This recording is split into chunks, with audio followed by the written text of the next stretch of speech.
Tere ja tere tulemast Inspiratsiooniraamatukogusse taas. Täna räägime kolmandat korda Inspiratsiooniraamatukogus üsna verivärskelt ilmunud raamatust Helide tervendav jõud, mille autoriks on doktor Riina Raudsik. Kaks podcasti tagasi rääkisime proua autori iseendaga ja eelmisel nädalal rääkisime vibroakustilise teraapia terapeudi Monika Laanetuga, kes siis pakub seda sama teraapia vormi Põlvas. Täna aga räägin ma selle raamatu teemadel juttu raamatu toimetaja Laine Randjärvega. Tere, Laine! Tervist! Sina, Laine, oled selle raamatu täiesti esimene lugeja ja selles mõttes esimene lugeja, et sul ei ole ka absoluutselt mitte mingisugust ju terapeudi kui sellise haridust, nii et sa oledki lugenud nagu lugeja seda. Täpselt nii, vastab tõele ja kui ma selle töö ette võtsin, sellega nõustusin ja iseendaga läbi rääkisin, et okei, et ma proovin, ma olen ju raamatuid toimetanud, siis tõesti meditsiinilise valdkonna või sellise raamatuga, kus on meditsiinilised terminid ikkagi sees ja kui ma vaatan toimetajana, siis ma pean ka aru saama, eks ole, millest täpselt üks või teine termin räägib ja kas ta on nüüd õigesti kirjutatud ja kas ta sobib sellesse konteksti ja kuidas on sõnade järjekord. Siis mul oli väike kõhedus, aga ma hakkasin seda otsast lugema ja esimese hooga ma lihtsalt lugesin seda ilma selleta, et ma püüdsin mõelda, et kas koma või punkt on õiges või vales kohas. Ma sain aru, et sellest raamatust inimesel, kes on kaugel meditsiinist, on absoluutselt võimalik aru saada. Mitte ainult aru saada, vaid et sellest raamatust on igal lugejal võimalik kasu lõigata. Kasu lõigata omaenda organismi paremaks tundmaõppimiseks ja põhimõtteliselt, ma ei tea, võib-olla 1000 erinevaks variandiks, kuidas ennast helide abil tervendada saab. Ja ma mäletan seda, kui sa mulle esimest korda helistasid selle raamatuga seoses ja sa ütlesid mulle selle peale, et see on üks väga-väga vajalik raamat. Täna, nüüd kui ma ise hoian seda käes ja nagu te näete, ma olen selle juba lipikud külge pannud, ma ei saa selle sinu tollase väitega üldse mitte vaielda ja seda päris mitmel põhjusel, et siin on nii kirjeldusi kui ka näitan siit seda kaant, kui ka joonistusi ja joonestusi ehk siis näidatud täpselt, missugune meie organism siis välja näeb ja mida see vibroakustika teeb. Sa ütlesid väga hästi, et see raamat sobib nagu igale inimesele lugemiseks, et ma tahan lihtsalt üle küsida, et kas sina kui toimetaja ütled, et see ei ole mitte ainult terapeutidele mõeldud? Või kindlasti mitte. See ei ole üldse terapeutidele mõeldud. Ma arvan, et terapeudid saavad oma mingisuguseid juhendeid ja koolitusi ja nii edasi, et see raamat ei ole mingi koolituse raamat. Annab üldisema tausta, et nüüd kes tahab sügavamalt aru saada sellest, mis on vibroakustiline teraapia, siis põhimõtteliselt on seal ka suurel hulgal erinevaid mõisteid, mis on lahti seletatud. Inimene saab aru ka sellest metoodikast või meetodist või kuidasmoodi ta täpsemalt organismile mõjub, kui keegi tahab täpsemalt teada, kuidas läbi ühe või teise närviraku need asjad jõuavad kuidagi. Ma ei hakka seda teekonda nii täpselt kirjeldama, siis põhimõtteliselt on ka see võimalik. Seal on ekspertide arvamused, näiteks Olav Skille, kes on selle teraapia looja Norrast, Norra doktor, kes on olnud doktor Riina Raudziku mentor ja õpetaja, on seal kirjutanud eessõna, mis on täiesti inimesele, tavainimesele normaalselt loetav. Ja ma arvan, et tegelikult ekspertide ja professorite üks kõige suurem kasu on siis, kui nad suudavad inimesega vestelda inimese keeles, et nad ei lähe liiga sellisesse ekspertteksti. Siin ma saan küll öelda selle raamatu puhul, et siin on küll teaduslik meditsiiniliselt tõestatud, katsetega tõestatud informatsioon, aga on edasi antud nagu tavainimesele väga mõnusas vormis. Need pildid, mida sa näitasid ja mida kujundas siis Rein Seppius, on väga toredalt nagu kooskõlas, et nad on ka väga niimoodi lahti joonistatud, et nad on arusaadavad, nad on kujundlikud, nad on illustratiivsed, nad on kõik koos. Sa saad järjest vaadata, et mis mulle meeldib veel, kui rääkida sellest raamatu kujundusest, siis me kasutasime ju esimest korda sellist varianti, et illustratsioonid on väliskaante sisekülgedel, et see käib kokku nagu lehvik siis või nii-öelda kokkumurtud kaaned, võtad need lahti, sa võid näidata siin praegust ka lugejatele. Tavagaas, eks ju, Niina kohta info ja siis on nii-öelda ja sama asi on tagakaanel. See on taga, jah. Nii. Ja tagakaanel on ka tutvustav jutt ja keskel on siis need pildid, et kõik on kompaktselt koos ja nad on viidatud ilusti tekstides, kus ühe või teise siis organi kohta on midagi juttu ja seda on võimalik sealt leida. Nii et seda raamatut oli väga mõnus teha, väga tore seltskond, väga tore meeskond, kõik nii tehnilise kui ka sisulise poole pealt ja ma pean ütlema, et see oli mulle väga-väga silme avav, et minu taust on muusik ja võib-olla see helide tervendav jõud näiteks mind kui muusikut ka kõnetab ka, ütleme see pealkiri, aga ma pean ütlema, et siin ei ole ka muusikaga liiga palju pistmist selles raamatus. Nii et need inimesed, kes arvavad, et nad pole muusikat õppinud ja oi, ma ei saa seda helide tervendavat jõudu lugeda, et visake see mure kohe nurka, et seda raamatut saavad absoluutselt kõik rahulikult lugeda, mis põhiline. See võib olla väike asi, see võib olla sul väsimus, mingi, ma ei tea, nendest juhtumitest me võime rääkida, aga need ei ole sugugi mingid sellised suured probleemid sinu organismis. Et nüüd sa pead siin valima, et kas lähed seal noa alla või loed seda raamatut, seda ei julgeks soovitada, et seda ütleb igal ühel oma perearst ise.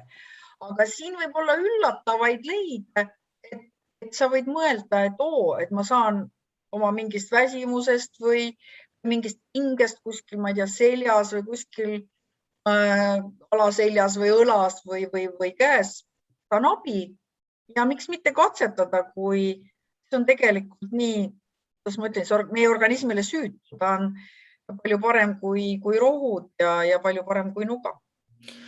Ma olen sinuga täiesti nõus ja tegelikult mulle endale seda raamatut lugedes, kus Riina Raudsik kirjutab niivõrd palju sellest autonoomsest närvisüsteemist ja selle parasümpaatilisest ja sümpaatilisest närvisüsteemist, et me oleme liiga palju sümpaatilises ja liiga vähe parasümpaatilises ehk siis liiga palju sellises käigus kogu aeg, meil on kogu aeg nagu käik sees ja see kurnab meie organismi välja, et tegelikult see vibroakustiline teraapia ju siit raamatust tuleb ka välja, ei pea olema mitte ainult nii-öelda hädade leevendamiseks, vaid võib olla ka selline mõnus lõõgastumise viis, kus selle vibroakustikaga viia ennast lõõgastus seisundisse. Sa ise oled 2 korda seda nüüd seal samas Põlvas kogenud.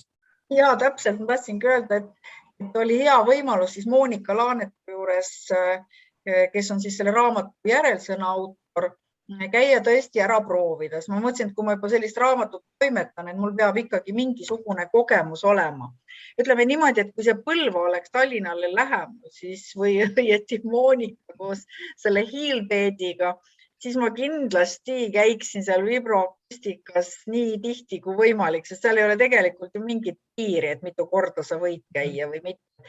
Ei täpselt nii kaua, kui siis soovin, muidu 10-kordsed seansid on nagu tavalised, aga ma usun, et pead natuke vahet ja teed jälle järgmised 10 korda, siis tegelikult see on üli mõnus tunne.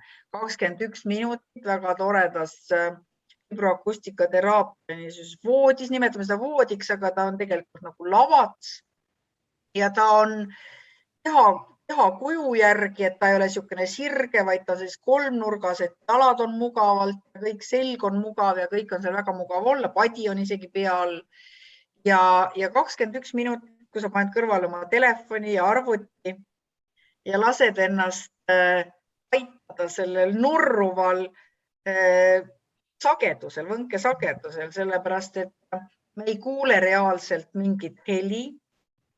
See ei ole mingisugune läbilõikav või kõrvu lukustav või mingi ebameeldiv muusika, mida sa kuulata ei taha. See ei ole üldse mingi muusika. et kindlasti on ka muusikateraapia, võib-olla mõned inimesed on kuulnud, et ma ei tea, Mozarti muusikaga seal tehakse teraapiat ja et kuidagimoodi lapsed magavad paremini ja nii edasi. Siis siin on tegemist niisuguse heliga, mida sa tajud oma kerega. Sa tajud seda täpselt nii, nagu sul on meeldiv, sest see keeratakse sinule meeldivaks nii-öelda tugevuseks. Ja see lõõgastab, viib selle võnkesageduse, mis on siis nendel helidel, samale lainepikkusele, selle sagedusega, mis on sinu organismis. Kui seal on kuskil midagi siis sassis, eks ole, siis võnkesagedused nivelleeruvad ja ütleme nii, et 2 korra peale ma valetaksin, kui ma ütleks, et mul oleks midagi totaalselt muutunud minust. Aga ma olen kokku leppinud Monikaga, et ma ikka need 10 korda saan ära ja ma leian endale selle aja, mis ma Põlvas selle aja veedan. Aga sellepärast lihtsalt, et see on väga mõnus. Ja miks ma selle uskumuse või selle tahtmise proovida ju sain? Selle raamatu pärast. Sest et see on väga tõenduspõhiselt ja usutavalt on lahti kirjutatud need juhtumid, et nüüd korra rääkid selle sisu poole peale, mis pool sellest raamatust on erinevad juhtumid. Nad puudutavad, ma ei tea, soolestikku, nad puudutavad ajutegevust, nad puudutavad liigeseid, puudutavad näiteks sellist närviprobleemi, nagu on tikk, on ju seal nägu tõmbleb või silmas midagi, mõnikord silmalaug tõmbleb või tinnitus on kõrvas midagi undab, eks. Või siis lihtsalt on peavalud. Et seal on hästi sellised inimlikud hädad, mis meid kummitavad hommikust õhtuni omavahel öeldes. Ja need on lahti kirjutatud nii, et need on noored, vanad, mehed, naised, lapsed, emad räägivad oma lastest, advokaadid näiteks räägivad väga ausalt seal oma pingelisest tööst ja sellega seonduvast ja kuidas nad on saanud abi, ütleme, kas oma stressi või pinge parandamiseks, leevendamiseks. Nii et selle raamatu kõige suurem väärtus on see, et sa õpid, ühelt poolt saad aru, mis asi see vibroakustilise teraapia on, kellel see huvi on. Sul ei ole tarvis seda ära õppida selle jaoks, et saada seda naudingut. Võid seda lihtsalt proovida, kui sul on üks või teine probleem ja nad ei ole niimoodi, et ma ei tea, mul on maksas midagi ja siis nüüd mingisugune sätitakse see voodi või see helisagedus sinna, et see liigub niimoodi, suunatakse sinna maksa. Vaid organism on tervik, meie energia on tervik. See kõik nii-öelda nivelleerub ja liigub. Sa oled lihtsalt seal voodis olenemata sellest, mis see probleem on, millega sa sinna läksid. Ja see läbi katsetab võnkesagedus, aitab sind. Ja need lood annavad seda tõestust. Kui keegi veel ei usu või tahab veel ühte tõestust saada, siis selles raamatus on seda tõendusmaterjali küll ja veel. Ja ometi pool sellest raamatust tegelikult ei räägi üldse vibroakustikast, vaid annab, doktor Raudsik teeb täiesti sellise super ülevaate minu meelest üldse kogu organismi või stressi mõjust kogu organismile. Ja annab siin igasuguseid muid näpunäiteid ka, et mida teha. Kas tuli sinu jaoks midagi uut ka välja sellest raamatust? No ütleme nii, et kui ma seda raamatut toimetasin, siis ma seda umbes 30 korda ilmselt lugesin läbi. Ja mis oli uus, see enam ei tundu uuena? Asi lõpeb sellega just, et see kõik juba tundub, mõtled, et kas on ikka minu mõte või on autori mõte.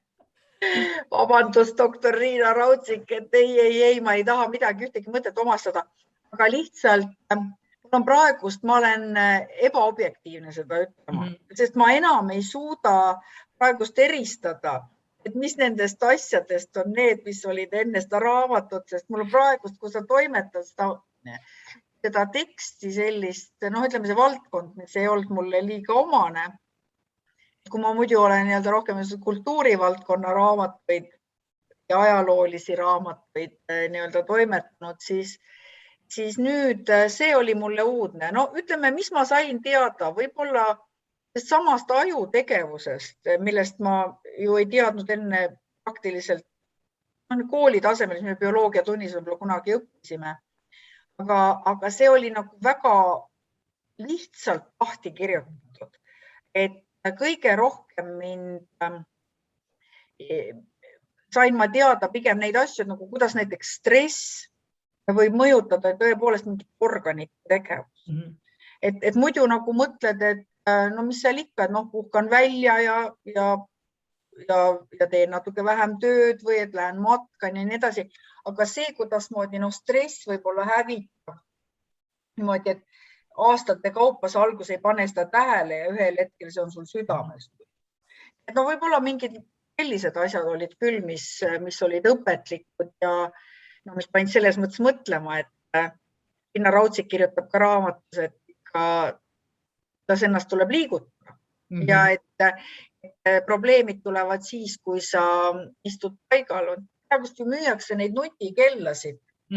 Mul ei ole seda küll ostetud, aga ma olen kuulnud, et nutikell sunnib sind näiteks mingi programmi peale, et kord tunni jooksul sa pead püsti tõusma. Ja minu oma kamandab mind kogu aeg. Kamandab, jah.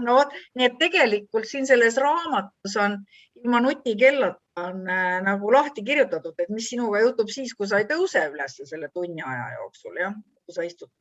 Nii et võib-olla on see minu kõige suurem selline avastus. Mulle tohutult meeldib selle raamatu tempo.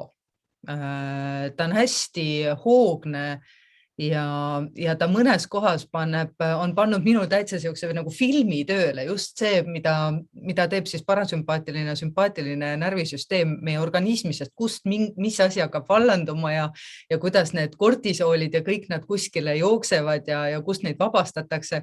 Et see on niisugune 2-3 lehekülje jagu sellist head dokfilmi hakkab kohe silmade ees jooksma, et ta on väga hea kirjeldaja minu meelest.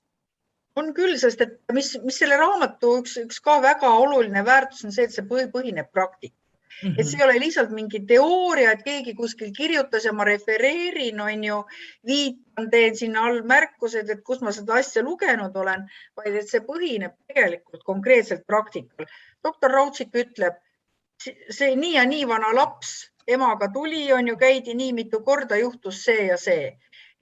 Ütleb ausalt ka siis, et on olnud juhtumeid, kui ei aita. Minu meelest ka see on selle raamatu suur võlu, et siin ei ole üle punnitatud ja et jätame need sellised lood kõrvale, kus ei ole õnnestunud, et ärme neid näitame, et liigne ilustamine. Et kõik on selles mõttes väga aus ja on arusaadav, et inimene kirjeldab reaalselt juhtunud asju vaatluste ja katsetuse teel ja kõik see tagasiside kas mõne kuu pärast või mõne aasta pärast nendelt patsientidelt ja klientidelt annab ka tunnistust sellest, et need asjad on põhjendatud, nad on tõendatud, et nad ei ole lihtsalt näpuga liivale kirjutatud. Ja minu meelest see, et ta ei ole ainult terapeutide ja spetsialistide raamat, seda näitab ju see ka, et ostetud on seda juba rohkem, kui meil vibroakustilise teraapia terapeut on ja rohkem, kui meil üldse terapeut on. Et see teema tegelikult läheb inimestele korda, et kunagi, kui tulid esimesed homöopaatia teemalised raamatud, siis nad tundusid ka võib-olla natukene sellised võõrad. Et kui ise nagu homöopaat ei ole, et miks neid lugeda, et võib-olla selle raamatuga on samasugune tunne, sest tegelikult ju sellist põhjalikku lähenemist vibroakustikale ei ole eesti keeles enne kirjutatud. Selles mõttes ma olen vastuse võlgu, et kas nüüd täpselt nii samasugust on või mitte. Tegelikult on ikkagi, tuleb tunnistada, eks vibroakustilise teraapia raamatuid ju on ja neid on ka Riina Raudsik kirjutanud ka, mitte kahaste, vaid ütleme koos teiste autoritega, kes on ka praeguse Tallinna Ülikooli endise siis pedagoogilise instituudi, Tallinna pedagoogilise instituudi juurest kunagi hakanud nii-öelda toimetama. Et kindlasti selle valdkonna raamatuid on, aga ma võib-olla isegi ütleks, et ma ei tea, kas nii populaarteaduslik on. Et vaata, et just see on selle asja juures oluline, et see on nagu laiatarbekaup. See ei ole liiga ekspertidele suunatud, et seda see ei ole suunatud üldse eksperti, see ei ole nagu teistele arstidele või vibroakustika terapeutidele suunatud, vaid see ongi nagu suunatud laiale lugejaskonnale. Mulle ja sulle. Saab siit rohkem minule ja sinule, kes saab siit sealt rohkem teada suures plaanis ja võib-olla leiab endale kasu, et mis maal on, mis vajaks seda parandamist. Minul tuli küll neid juhtumeid lugedes päris mitu inimest endal nagu pähe, et kellega ma mõtlesin, et võiks aidata ja võiks aidata. Sina ise ütlesid ka, et sa viid raamatu oma vanematele. Ja, ma ei ole seda saanud veel teha, sellepärast mul ei ole veel seda raamatut. Hoian kiivalt kõik endale. Aga ma tegelikult, mis ma pean ütlema, ma tsiteerisin küll oma emale sealt selle ajal, kui ma veel toimetasin nii-öelda, siis mingeid lõike ma tsiteerisin talle läbi telefoni ja nii et kindlasti nad on ootel ja ma loodan väga, et ma saan neile peagi selle raamatuga toimetada.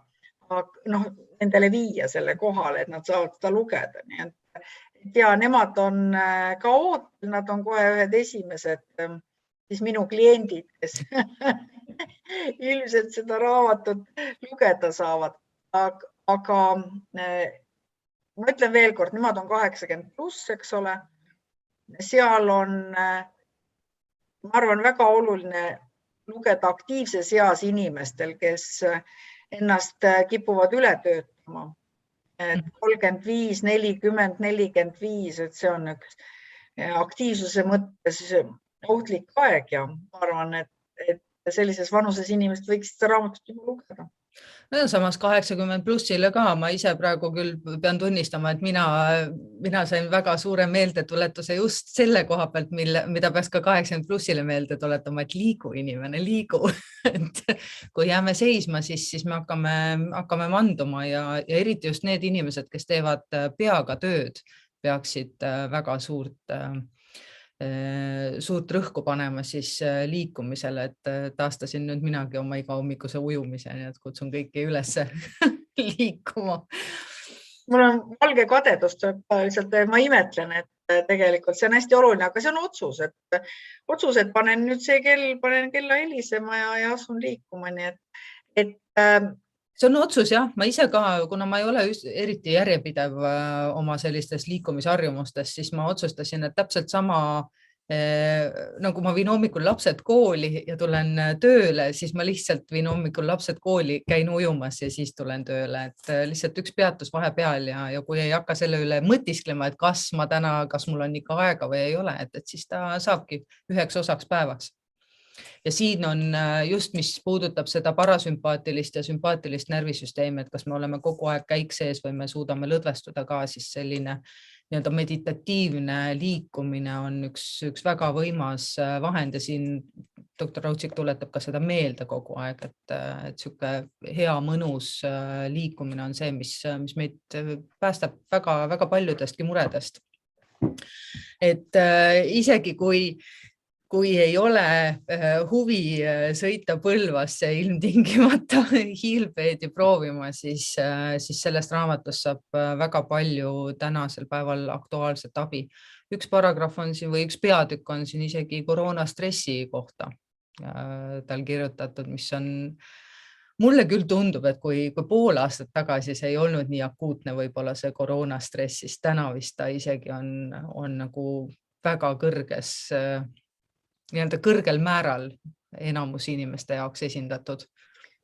Ühelt poolt me oleme sellega nagu harjunud, et selle paari aastaga on ta meie nii-öelda tavaelu kõrvale tulnud ja tegelikult ta on üks stressor paljude teiste hulgas ka, aga hetkel on ta tõesti üli tugev, et mida rohkem me teame mingitest asjadest, seda vähem need meile stressi tekitavad, aga see koroona siiski vaatamata oma paariaastasele kohalviibimisele me ei saa öelda, et me temast liiga palju teaks. Aga selle koroona peal võib-olla praegu selle raamatu kontekstis on keeruline nagu keskenduda selle peale või selle peatuma jääda liiga pikalt. Et see koroona peatükk on seal tõesti ülilühike ja lihtsalt ära markeeritud ühena stressi allikatest, eks ole. Aga stressi allikaid on meie ümber tuhandeid, kümneid tuhandeid ja noh, küsimus ongi selles, et ühelt poolt palju me neid endale ligi laseme, aga teiselt poolt nad on juba tulnud ja on meie elus sees, kuidas me neist lahti saame. Et ma arvan, et siin on selles raamatus kindlasti mõningaid näpunäiteid. No, ja nii palju umbes, siit kõik näpunäiteid täis. Aga 1000 tänu sulle, Laine, selle kiire raamatu ülevaate eest, et ei hakka me siin täna ümber jutustama seda, mis vibroakustika on, et kui tekkis soov teada saada, et mida doktor Raudšik ja terapeut Monika Laanetu siis vibroakustika kohta täpsemalt räägivad, siis vaata eelmisi vestlusi. Aga üldiselt raamatud on täiesti saadaval Inspiratsiooniraamatukogu kodulehel ja e-poes ja ka hästi varustatud kauplustes. Raamatukogusse seda raamatut ma ei oska öelda, kas ta on selline raamatukogu raamat, sellepärast et minul juhtub raamatutega selline asi, et nad kipuvad roheliseks tõmbuma teatud asjades. Siin on väga palju selliseid kohti, mida endale meelde tuletamiseks alla tõmmata ja korduvalt üle vaadata, sest neid ka vanu tõdesid on vaja tihtipeale meelde tuletada, sest need kipuvad elu virvarris kuidagi meelest ära minema. Aga Laine, ma püüan hästi kiiresti siis sulle raamatut toimetada, et ema-isa saaksid endale ühe lugemise juurde ja sina ka siis füüsilisel kujul näha seda, mis tehtud sai. Ja ma pean ütlema, et suur aitäh ka Rein Seppjusele, kes kujundas lihtsalt nagu imeilusa raamatu. Täiesti imeilus raamat minu meelest. Ühinen absoluutselt sinu kiidusõnadega ja ma pean veel kord ütlema, et terve tiimi koostöö oli super. No alati on nagu see hetk, et tõesti, kui sa saad siis seda trügikojast välja tulnud raamat katsuda, nuusutada ja lahti võtta. Et siis need on nagu kõige pühalikumad hetked, nii et raamat on tõesti ilus ja riiuli peal näeb ka väga hea välja. Ma vaatan sinu selja taga.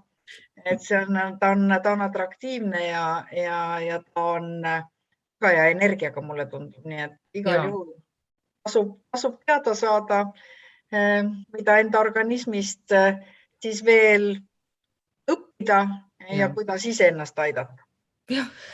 Ja sellise ilusa soovitusega täna siis lõpetamegi ja kohtume taas järgmisel nädalal. Raamatud ootavad sind inspiratsiooniraamatukogu.ee.